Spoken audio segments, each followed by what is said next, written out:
আসসালামু আলাইকুম। আশা করি সবাই ভালো আছেন। আজকে আমাদের আলোচনার বিষয় হচ্ছে ডেভেলপমেন্ট ইকোনমিক্সের factors affecting choice planning models. আচ্ছা, আমরা গত ক্লাসে পড়েছিলাম অবজেক্টিভ অফ ইকোনমিক পলিসি, তাই না?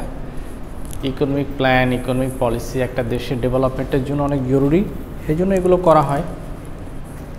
আর যখন বলা হবে যে কী কী ফ্যাক্টর বা বিষয় আছে যেগুলো কনসিডার করা হবে যখন আমি একটা প্ল্যানিং মডেল দাঁড় করাতে যাচ্ছি, তখন আমার কি কি ফ্যাক্টরসগুলোকে চিন্তায় রাখতে হবে। মূল কথা হলো একটা প্ল্যানিং মডেল হবে, কি কি ফ্যাক্টর এই প্ল্যানিং মডেলকে অ্যাফেক্ট করবে, এটাই হচ্ছে আলোচনার বিষয়বস্তু। তো অনেক কিছুই প্ল্যানিং মডেলকে অ্যাফেক্ট করতে পারে। মেজর চারটা জিনিস প্ল্যানিং মডেলকে অ্যাফেক্ট করতে পারে। চারটা বিষয় আমরা ভেবে নিতে পারি। খুঁটিনাটি মডেলকে অ্যাফেক্ট করতে পারে।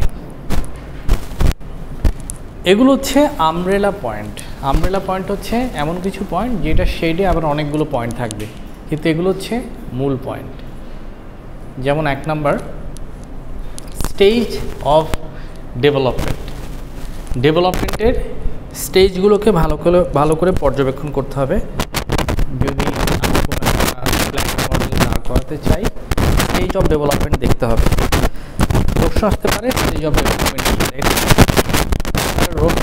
একজন ব্যক্তি একটা কনসেপ্ট পড়েছিলেন, আর একটা পড়েছিলেন, আমি পড়িয়েছিলাম। এটা একটা ভিডিও রেকর্ডিংও আপনারা পাবেন ইউটিউবে।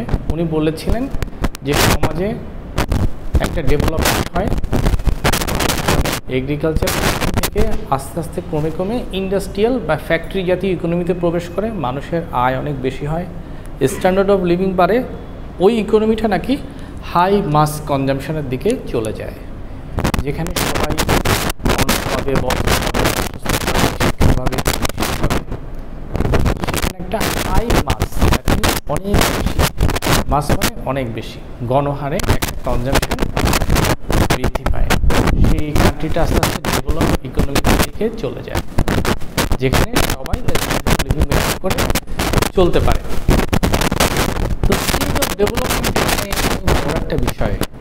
একটা দেশ ফর এক্সাম্পল যদি সে এগ্রিকালচারাল ইকোনমিতে থাকে, তার জন্য ইন্ডাস্ট্রিয়াল ফ্রেমে পলিসি তৈরি করে কোনো লাভ নাই, কারণ এগ্রিকারিয়ান ইকোনমিকে সাপোর্ট করতে পারবে সেই রকম পলিসি তৈরি করবে। ফর এক্সাম্পল একটা কান্ট্রি এখন লিস্ট ডেভেলপ কান্ট্রি, সুতরাং ডেভেলপ কান্ট্রিজদের আলোকে কোনো ধরনের পলিসি সেখানে ওই অর্থে কাজে আসবে না, কারণ ইকোনমিটা ইন্ডাস্ট্রিয়াল সেক্টরে, ইকোনমিতে মানুষের অনেক টাকা, ক্যাপিটাল ইন্ডাস্ট্রি। সুতরাং এখানে আমি কেন আমার এগ্রিকারিয়ান ইকোনমির একটা পলিসি দাঁড় করাচ্ছি, যেটা একটা ডেভেলপ ইকোনমি। অনুরূপভাবে যদি আমি কোনো একটা এগ্রিকারিয়ান ইকোনমির কোনো একটা ফ্রেমে ডেভেলপ ইকোনমির কোনো একটা পলিসি কাজ করাতে যায়, সেটা ওখানে বেমানান হবে, কারণ ইকোনমিটা হচ্ছে লেবার ইন্টেন্সিভ। ইকোনমিতে মানুষ খেতে পাচ্ছে না, ইকোনমিতে মানুষের স্ট্যান্ডার্ড লিভিং কম, মানুষের আর্ন কম, বস্ত্র কম, বাসস্থান কম, শিক্ষা কম, চিকিৎসা কম। সুতরাং ওই ফ্রেমে আমি কখনোই ডেভেলপ ইকোনমির কোনো ছাঁচ বসাতে যাব না। সুতরাং আমাকে দেখতে হবে আমার এই দেশটা, খেটে খাওয়া দেশটা, এই ছোট্ট বাংলাদেশ, সেটা ইকোনমির কোন স্টেজে আছে। এটা কি লেবার ইন্টেন্সিভ ইন্ডাস্ট্রি? হ্যাঁ। এটা ক্যাপিটাল ইন্টেন্সিভ ইন্ডাস্ট্রি না। এখানে কি অধিকাংশ মানুষ আপনার এগ্রিকালচারাল ইকোনমির সাথে জড়িত? উত্তর হচ্ছে হ্যাঁ। এটা কোনো high machinery, high technology, high production হচ্ছে, হাই ইন্ডাস্ট্রিয়াল সেক্টরে কোনো ভূমিকা রাখছে এরকম কোনো দেশ? উত্তর হচ্ছে না। তাহলে আমি স্টেজ অফ ডেভেলপমেন্টে আসলে কোথায় বিলং করি বা থাকি বা আছি, সেটা দেখে আমাকে ওই স্তরের একটা ইকোনমিক ফর্ম দিতে হবে, যেটা ওটার ছাতের সাথে সবচাইতে মিলে। সুতরাং আমার স্টেজ অফ ডেভেলপমেন্টের ক্ষেত্রে আমি দেখব আমি লিস্ট ডেভেলপ কান্ট্রি নাকি ডেভেলপিং কান্ট্রি নাকি under develop country, develop country. যেই ছাঁচে আমি পড়ি সেই ছাঁচকে আমি অ্যানালাইসিস করে আমার ইকোনমিক মডেল বা পলিসি প্ল্যানগুলোকে সাজাবো।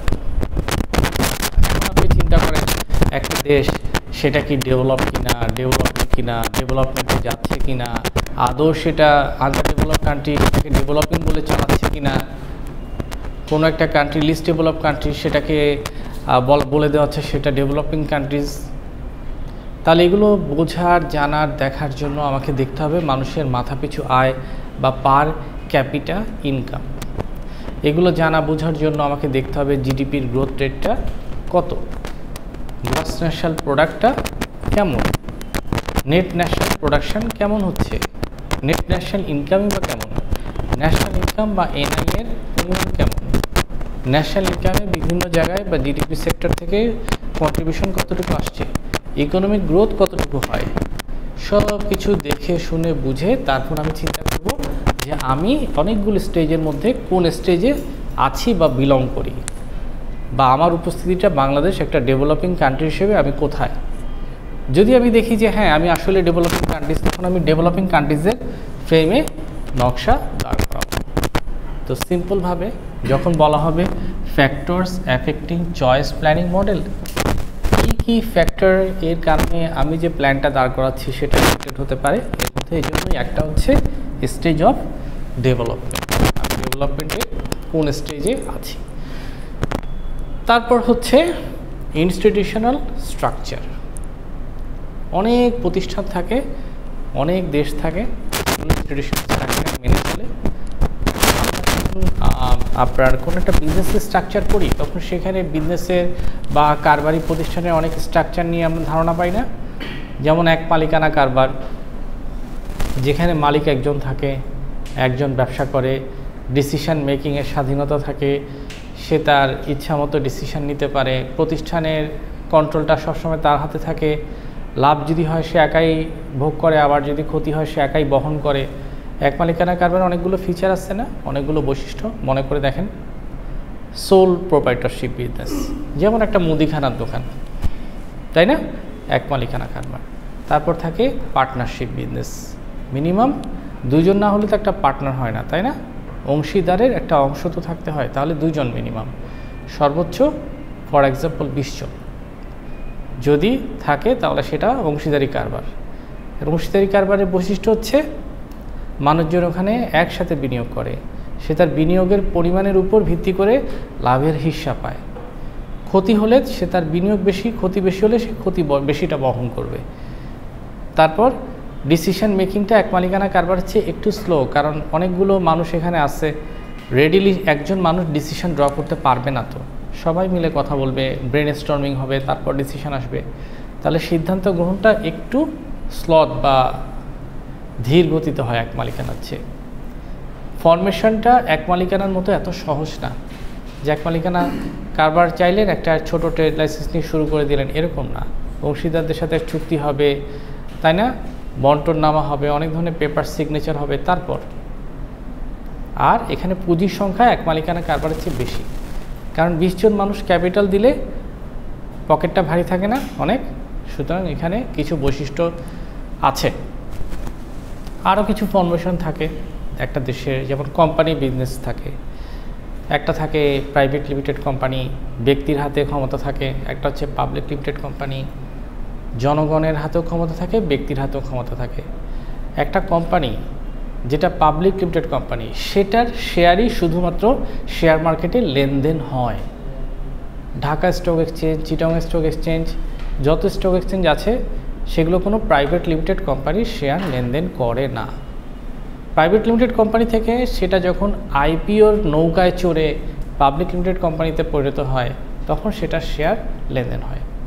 আপনি যখন টিভি স্ক্রিনে স্ক্রলে যেতে দেখবেন অনেক কোম্পানির নাম, বুঝে নেবেন এগুলো সব পাবলিক লিমিটেড কোম্পানি, যেগুলোর শেয়ার পাবলিক বা জনগণের হাতে আছে বলেই এটার নাম এরূপ করা হয়েছে পাবলিক লিমিটেড কোম্পানি। আইপিও কি?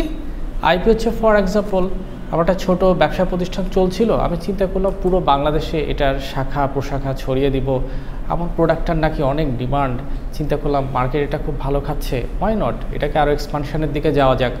তখন আমার হাতে তো টাকা নেই, আমি যদি ব্যাংকের কাছে যাই ব্যাংকে আমাকে অনেক বড় একটা লোন চার্জ করবে, আমি ইন্টারেস্ট দেওয়ার মতো সক্ষমতা রাখি না।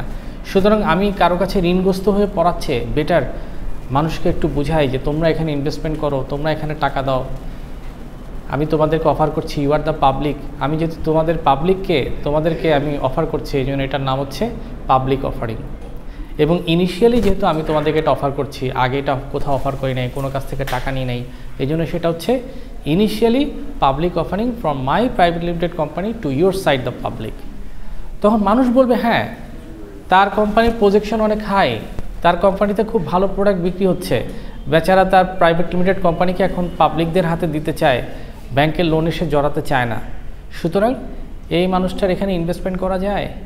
আমরা এখানে ইনভেস্টমেন্ট করব, তবে আমরা ব্যাংকের মতো লোনদাতা হব না, আমরা হব মালিক। এই জন্যই বলা হয় যারা ডিবেঞ্চার হোল্ডার বা বন্ড হোল্ডার তারা হচ্ছে কোম্পানির পাওনাদার, কিন্তু যারা শেয়ার হোল্ডার তারা কোম্পানির পাওনাদার নয়, বরং তারা মালিক পক্ষ। মালিক পক্ষ যেটা পায় সেটা মুনাফা, আমরা এটাকে বলি ডিভিডেন্ড। ডিভিডেন্ড হচ্ছে লভ্যাংশ, লাভের অংশ লভ্যাংশ। তো মালিক পক্ষ যেটা পায় সেটা হচ্ছে লভ্যাংশ বা ডিভিডেন্ড। কিন্তু বন্ড হোল্ডার ধার দিলে, ব্যাংক বা ডিবেঞ্চার হোল্ডার যদি হয়, তাহলে সে পাবে ইন্টারেস্ট। সুতরাং যে ইন্টারেস্ট রিসিভ করে সে হচ্ছে কোম্পানির পাওনাদার, আর যে ডিভিডেন্ড ভোগ করবে সে হচ্ছে কোম্পানির মালিক পক্ষ, শেয়ার হোল্ডার। এটাই পার্থক্য বন্ড হোল্ডার, ডিবেঞ্চার হোল্ডার এবং শেয়ার হোল্ডারের মধ্যে, এটাই পার্থক্য। আর একটা বিষয় আপনারা অনেক জায়গায় দেখবেন যে স্টেক হোল্ডার বা শেয়ার হোল্ডার, এই দুটার মধ্যে কী পার্থক্য? একটা হচ্ছে শেয়ার, একটা হচ্ছে স্টেক, STAKE, স্টেক। আচ্ছা, একটা ছোট্ট উদাহরণ দেই, সেটা হচ্ছে অনেক সময় মানুষ কথাবার্তা বলার সময় বলে, দোস্ত এখানে তো অনেক ধরনের প্রতিষ্ঠান কাজ করছে, আমিও তোমার প্রতিষ্ঠানের সাথে জড়ালাম, আমার স্টেকটা কি? এখন সে এইটা বোঝাচ্ছে অংশ বা লাভ। ওকে, অনেকে বলেন না যে আপনারা অনেক কিছু করলেন, আমার স্টেকটা কি, মানে আমার অংশ বা লাভের অংশটা, হিস্সাটা এখানে কোথায়? স্টেক হোল্ডার হচ্ছে একটা কোম্পানির সাথে মানে জড়িত যে কোনো লাভ পাওয়া বা সুবিধা পাওয়া, অংশের সাথে জড়িত হওয়া কোনো একটা প্রতিষ্ঠান। যেমন আপনারা দেখবেন যে অনেক কোম্পানির ইয়ের সাথে বড় বড় ল ফার্ম জড়িত থাকে, কোম্পানির যে কোনো লিগাল ইস্যুতে ল ফার্ম সাপোর্ট দেয়, এই ল ফার্ম হচ্ছে ওদের স্টেক হোল্ডার। অনেক বড় CA কোম্পানি থাকে, chartered accountancy, Rahman and Rahman, আরও অনেক কোম্পানি যারা ওই কোম্পানির অডিট করে দেয় প্রতি বছর, এটা হচ্ছে ওদের অ্যাকাউন্টসগত একটি স্টেক হোল্ডার। তারা অডিট ফি পায়, টাকা পায়। অনেক ফার্ম দেখবেন যে ইউনিলিভারের প্রোডাক্টকে অ্যাডভার্টাইজিং ফার্ম হিসেবে সে প্রমোট করে, সে হচ্ছে তার media stakeholder, media partner. যেমন অনেক প্রতিষ্ঠান দেখবেন যে প্রথম আলোকে তার মিডিয়া পার্টনার হিসেবে রাখে, প্রথম আলো হচ্ছে ওই কোম্পানির স্টেক হোল্ডার। এইভাবে যারা ইনভেস্টর থাকে, ওই কোম্পানির শেয়ার কিনে বসে আছে একটু লাভের আশায়, ওরা হচ্ছে কোম্পানির স্টেক হোল্ডার। বুঝতে পারলেন? স্টক হোল্ডার বা শেয়ার হোল্ডারের সাথে স্টেক হোল্ডারের কী পার্থক্য? এটাই পার্থক্য। একজন শেয়ার হোল্ডার হচ্ছে কোম্পানির মালিক, আর সে স্টেক হোল্ডারও বটে। কিন্তু স্টেক হোল্ডার সে শেয়ার হোল্ডার না হলেও হতে পারবে, যেমন মিডিয়া ফার্ম, CA ফার্ম, ল এজেন্সি। বুঝতে পারলেন?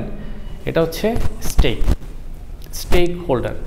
যাই হোক, আমি আমার বর্ণনা থেকে একটু ছিটকে দূরে সরে গিয়েছিলাম, আবার বর্ণনায় ফিরে আসি।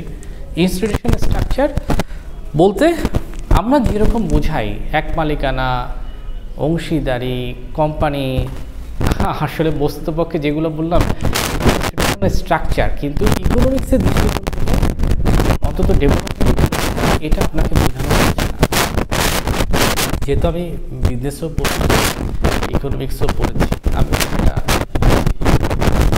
যে বর্ণনাটা দিলাম সেটা বিজনেস পার্সপেক্টিভ থেকে, সেটা ইকোনমিক পয়েন্ট অফ ভিউ থেকে নয়। ইকোনমিক পয়েন্ট অফ ভিউ থেকে ইনস্টিটিউশন স্ট্রাকচার হচ্ছে বড় বিনিয়োগকারী, ছোট বিনিয়োগকারী, পাবলিক লিমিটেড কোম্পানি এবং private limited company business concern থেকে। কিন্তু কতটুকু কোম্পানি রাষ্ট্রায়ত্ত এবং কতটুকু কোম্পানি জনগণের হাতে নাই, কোনো ক্যাপিটালিস্টের হাতে আছে বা কোনো ইন্ডাস্ট্রিয়ালিস্টের হাতে আছে, এই বিষয়সমূহ হচ্ছে ইনস্টিটিউশন স্ট্রাকচার। যেমন আমরা চিন্তা করি যে যখন কমিউনিজম থাকবে, কমিউনিজমের মধ্যে মূল কথা থাকবে কার্ল মার্ক্সের যে সমস্ত সম্পদ সংগ্রহ, রিসোর্স সংগ্রহ গভর্নমেন্টের হাতে থাকবে, গভর্নমেন্ট সেটাকে প্রপার অ্যালোকেশন করবে, কেউ খাবে কেউ খাবে না, তা হবে না, গভর্নমেন্ট সবাইকে খাওয়াবে। এই যে ফিদেল ক্যাস্ট্রো নায়ক, হ্যাঁ, সে মারা গেল, এত বড় একজন রাষ্ট্রনায়ক, তাই না? তো তার একটা মতবাদ ছিল এই কমিউনিজমের, যেখানে গভর্নমেন্ট সব কিছু ডিটারমাইন করবে, কতটুকু আয় হবে, কতটুকু সে স্টক করবে, কতটুকু সে অ্যাসেট ডিস্ট্রিবিউশন করবে, প্রপার ইনকাম ডিস্ট্রিবিউশন করবে। আর কিছু কিছু অংশ রাষ্ট্রের হাতে থাকবে না, গভর্নমেন্টের হাতে থাকবে না, সেটা যার হাতে, সেটা হচ্ছে ব্যক্তি মালিকানা, পুঁজিবাদী সমাজের কিছু মানুষের হাতে থাকবে। সুতরাং পৃথিবীতে এরকম অনেক দেশ আছে যেগুলো পুঁজিবাদ নেচারের। যখন আপনি পুঁজিবাদ নেচারের অনেক ইয়ের উপরে কোনো গভর্নমেন্ট ফ্রেম বসাতে যাবেন, সেই ইকোনমিক চয়েসটা পারফেক্ট না, মডেলটা কখনো অ্যাক্টিভলি কাজ করবে না। যে দেশে কমিউনিজম অ্যাক্টিভ, যে দেশে গভর্নমেন্টের হাতে রিসোর্স বেশি, গভর্নমেন্টকে ফোকাস করে তার ফ্রেমে মডেল দাঁড় করাতে হবে, তাহলে সেটা ইনস্টিটিউশন স্ট্রাকচারকে পারমিট করবে। দেশের সমস্ত কিছু প্রাইভেট মালিকানা। এখন আপনি গভর্নমেন্ট ফ্রেমে যদি পলিসি করতে চান, ইমপ্লিমেন্টেশন সহজে করতে পারবেন না, কারণ এখানে তো আপনার কিছু পুঁজিপতির ম্যান্ডেট নাই। আর একটা মজার বিষয় হচ্ছে, যদি আপনারা কখনো ম্যানেজমেন্টের এসেন্স দেখে থাকেন, দেখবেন যে যে সমস্ত গভর্নমেন্ট অর্গানাইজেশন থাকে, চলে, সেগুলো একটা বড় এসেন্স হচ্ছে তারা মুনাফা ওরিয়েন্টেড না, তারা হচ্ছে জনগণের কল্যাণের জন্যই তাদের প্রতিষ্ঠানটা চালায়। যেমন আর বাংলাদেশ রেলওয়ে, যেমন পিডিবি, ওয়াসা, এগুলোর মুখ্য উদ্দেশ্য জনগণের কল্যাণ সাধন।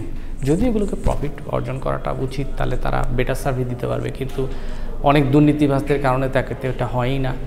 পলিসিগত সমস্যা আছে, গভর্নমেন্ট অনেক ভর্তুকি দেয়, দিয়ে এগুলো চালায়, কিন্তু প্রতিটা প্রতিষ্ঠানের মুখ্য উদ্দেশ্য কি? সরকারের মুনাফা অর্জন করা, জনগণের কল্যাণ সাধন করা, যেটা প্রাইভেটের ক্ষেত্রে হচ্ছে মুনাফা অর্জন করা।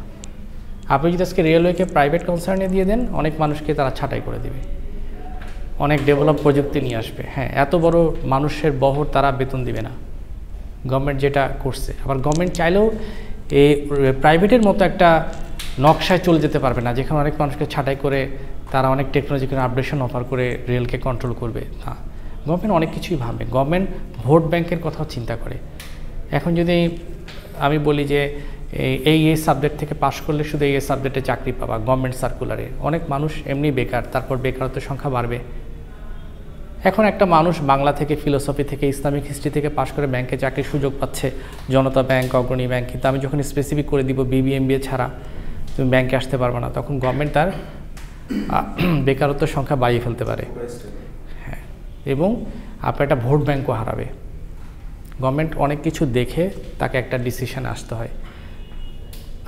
অনেক সময় অনেক জায়গায় দেখবেন যে পাস মার্কস হচ্ছে 40, তাই না? কিন্তু যদি গভর্নমেন্টের হাতে এটা পুরো ইয়ে থাকতো, গভর্নমেন্ট হয়তো 25 পেলে মানুষকে, 33 পেলে মানুষকে পাস করিয়ে দিত। কারণ গভর্নমেন্ট ওভারঅল একটা সেলসে চিন্তা করে যাতে সবাই বাঁচে, সবাই চলে, ভোট ব্যাংক নষ্ট না হয়। ওকে, অনেক কিছু গভর্নমেন্টকে চিন্তা করে তাকে স্টেপ দিতে হয়। তো একটা প্রতিষ্ঠান, একটা দেশ যদি অধিকাংশ প্রতিষ্ঠানই পাবলিকের হাতে থাকে, প্রাইভেটের ছাঁচ ওখানে কাজ করবে না। অধিকাংশ যদি পাবলিকের হাতে থাকে, তাহলে একটা ডেভিয়েশন তৈরি হবে। এইভাবে প্রাইভেট হাতে থাকলে পাবলিকের ছাঁচ সেখানে কাজ করবে না। সুতরাং আমাকে দেখতে হবে যে দেশটাকে আমি টার্গেট করি ইকোনমিক মডেল বানাচ্ছি, সেটার ইনস্টিটিউশন স্ট্রাকচারটা কি পাবলিকের হাতে নাকি অধিকাংশই প্রাইভেটের হাতে। তারপর আমি আমার ফ্রেমটাকে ঢেলে সাজাবো। তারপর হচ্ছে availability and reliability of data. যখন আমি কোনো একটা গবেষণা করব যে কী রকম ফ্রেম হওয়া উচিত, কি মডেল দাঁড় করানো উচিত, আমি কি কি ধরনের ইনফরমেশন খুঁজব, সেগুলো at the same time available হতে হবে, যাতে আমি গবেষণাটা ভালো করে করতে পারি, ইকোনমিক মডেলের জন্য পর্যাপ্ত তথ্য থাকে, এবং সেই তথ্যগুলো আবার রিলায়েবিলিটি সম্পন্ন হতে হবে, রিলায়েবল তথ্য হতে হবে। এমন কোনো একটা জায়গা থেকে তথ্য নিলাম যে তথ্যটা আসলে উপযুক্ত না, মিসলিডিং শব্দটা মানে কি? একটা তথ্য যেটা আপনাকে একটা ভালো গাইডেন্স দিল, সেটা হচ্ছে লিডিং একটা তথ্য। আর মিসলিডিং তথ্য হচ্ছে আমি এখান থেকে বনানী কবরস্থানে যেতে চাই, পথিমধ্যে একজন মানুষের সাথে দেখা হলো, সে আমাকে যে ডিরেকশনটা দিল সেটা একদম লিডিং ইনফরমেশন, যেটা আমাকে সরাসরি ডিরেক্ট কবরস্থান পর্যন্ত পৌঁছে দিয়েছে। কিন্তু এরকম যদি হয় যে 2-3 জন অচেনা মানুষের সাথে পথিমধ্যে দেখা হলো, তারা আমাকে একবার বললো এটা ডানে যে বামে যেতে হবে, একজন বললো আপনি ভুল পথে আছেন, একজন বললো এদিকে দিয়ে যেতে হবে। 3টা ইনফরমেশনই ফর এক্সাম্পল মিসলিডিং, যেটা দিয়ে আমি আমার গন্তব্যে আদৌ তো পৌঁছাতে পারবো না বা পারলাম না। এইভাবে কিছু ডেটা যে ডেটা দিয়ে সোশ্যাল স্ট্রাকচারকে আমি জাজ করতে যাচ্ছি, যেটা দিয়ে ওই দেশের পার ক্যাপিটা ইনকাম বের করতে যাচ্ছি, যেটা দিয়ে আমি ক্যালকুলেশন করতে যাচ্ছি, সেই ডেটাগুলো হতে হবে রিলায়েবল। তাহলে একটা দেশের সঠিক এবং আসল চিত্র সামনে আসবে। দেশটা কি আসলেই আপনার গভর্নমেন্টের হাতে, নাকি আসলে সেটা প্রাইভেট ইনভেস্টমেন্ট এখানে বেশি। এই জন্য গভর্নমেন্ট যে সমস্ত ডেটা কালেকশন এজেন্সি আছে, যেমন আপনার Bangladesh bureau of statistics BBS, ওরা কিন্তু অনেক তথ্য করে, অনেক তথ্য দেয়। ওখান থেকে যে সমস্ত তথ্যগুলো নেওয়া হয়েছে সেগুলো রিলায়েবল হতে হবে এবং ভ্যালিডিটি থাকতে হবে, বৈধতা থাকতে হবে, এবং তথ্য হতে হবে অ্যাভেলেবেল। এবং এখানে এই তথ্যর অধিকারটা হচ্ছে বাংলাদেশে এখন একটা মৌলিক অধিকার। অন্ন, বস্ত্র, শিক্ষা, বাসস্থান, চিকিৎসার পরে আরেকটা অধিকার হচ্ছে এখন তথ্যের অধিকার। আপনি যদি কারো কাছে একটা তথ্য চান, তথ্যটা আপনাকে সে দিবে, যদি সেটা রেস্ট্রিক্টেড কোনো ইনফরমেশন না হয়ে থাকে। কিন্তু আপনি বাংলাদেশে এই গবেষণার জন্য অন্তত কীরকম ইকোনমিক মডেল হবে, সহজে আপনি অনেক তথ্য বের করতে পারবেন না। যেগুলো সেকেন্ডারি ডেটা হয়ে গিয়েছে, তথ্য অনেক জায়গায় আছে, সেখান থেকে আপনি ইজিলি তথ্য পাবেন। কিন্তু যে ডেটাগুলো পাবলিশ না, সেকেন্ডারি সোর্সে এখন আসে নাই, পত্রপত্রিকা আসে নাই, বইতে আসে নাই, কোনো জার্নালে আসে নাই, পেপারে আসে নাই, সেগুলো বের করা অনেক কঠিন। কারণ বাংলাদেশের মানুষ রিসার্চ ওরিয়েন্টেড না, যে আপনি গেলেই আপনাকে একটা তথ্য দেবে। আমি যখন রিসার্চ করতাম এমফিলে, তখন মানুষ পত্রিকা নেয় না, পত্রিকা নিয়ে রাস্তায় রাস্তায় বিক্রি করে না। আমি বিভিন্ন কোম্পানির সামনে, আপনার গার্মেন্টস হোক বা যে কোনো একটা কোম্পানি হোক, তার সামনে দাঁড়িয়ে থাকতাম, হাতে কিছু পেপার থাকতো ওগুলো নিয়ে মানুষকে আবার গেটের বাইরে বের হওয়ার সাথে সাথে একটু বোঝাতাম। ও একটু আগ্রহ প্রকাশ করলে স্থানীয় একটা ছোট হোটেলে নিতাম, নিয়ে তাকে এটা বুঝাতাম, একটা ছোট্ট ফর্ম দিতাম, সে টিকমার্ক দিত।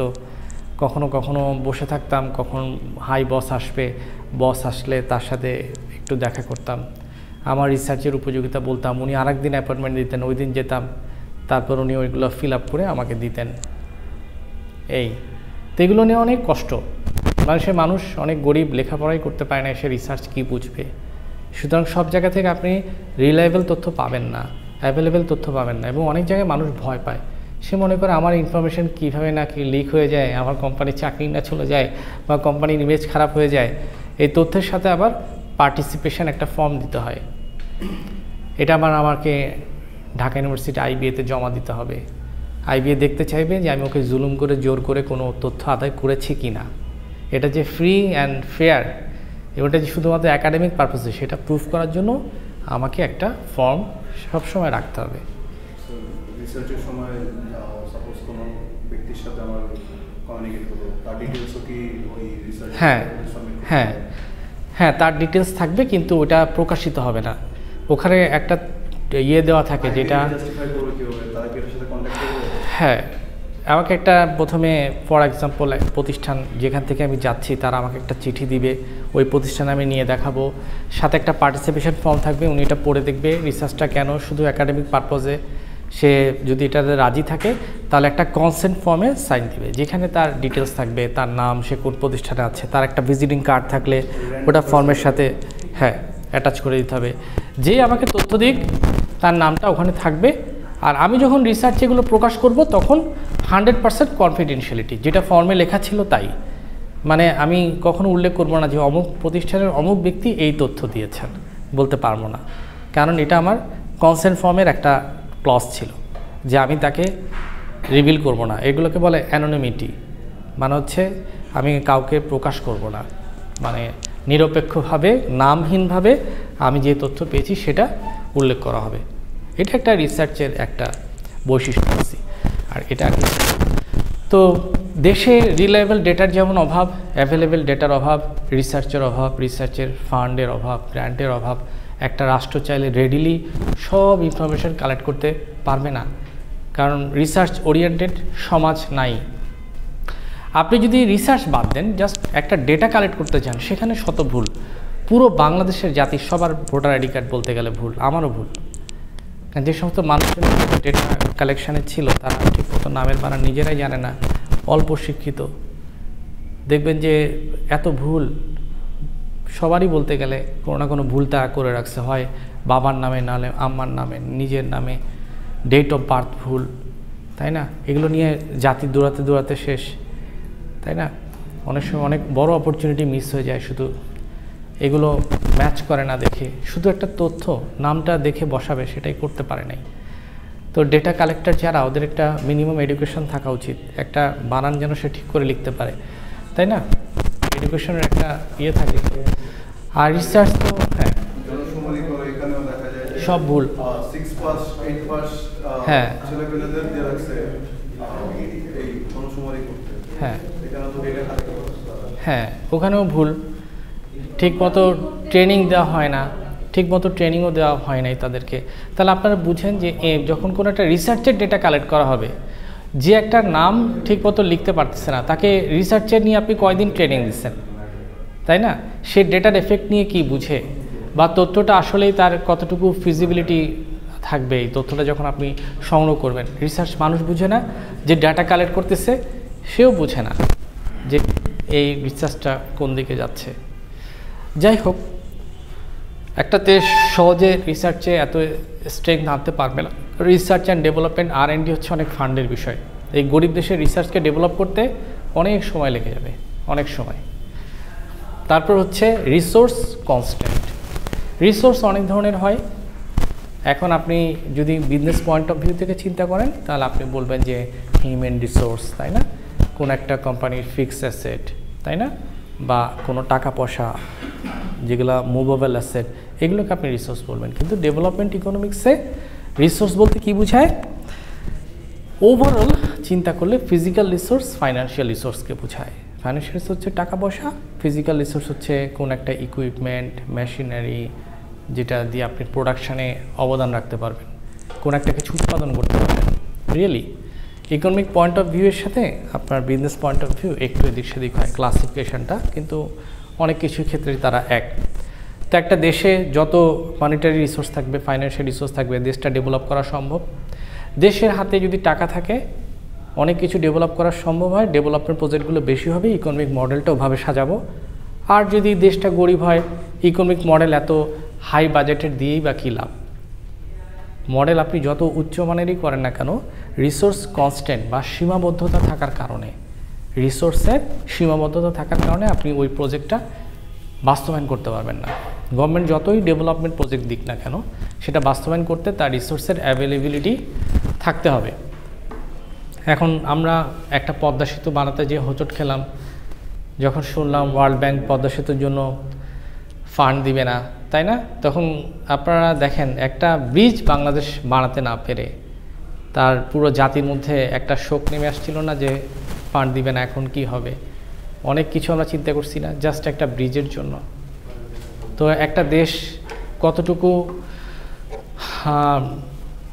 তার ফিনান্সিয়াল কষ্ট আছে, যে সে একটা ব্রিজ বানাতে যে লোনের উপর পড়ে যাচ্ছে, সেটা কাটিয়ে উঠতে বছরের পর বছর সময় লাগতেছে। সুতরাং ডেভেলপিং কান্ট্রিজের মধ্যে অনেক বুঝে শুনে আমাদেরকে রিসোর্সটাকে অ্যালোকেট করতে হবে। কতটুকু আমি ডেভেলপমেন্ট প্রজেক্টটা দিব, ওই সময় ডেভেলপ করতে গিয়ে যদি আবার দেশের রিজার্ভে চাপ পড়ে, দেশের মানুষ না খেয়ে থাকে, তাদেরকে চাল ডালের ভর্তুকি দিতে হবে, এগুলো চিন্তা করতে হবে।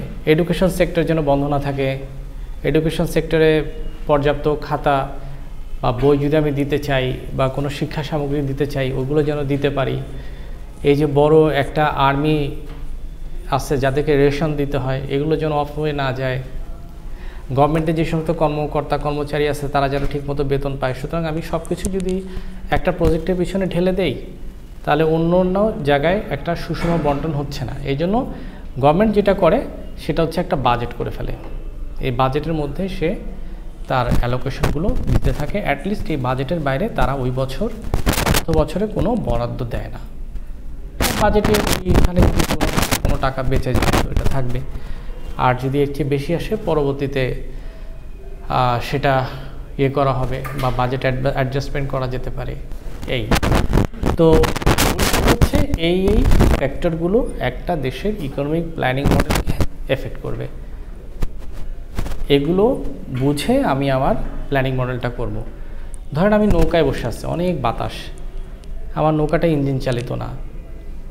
এখন আমি বুদ্ধি করে একটু পাল লাগিয়ে দিলাম, পালে বাতাসটা হিট করলে নৌকাটা খুব দ্রুত যাবে।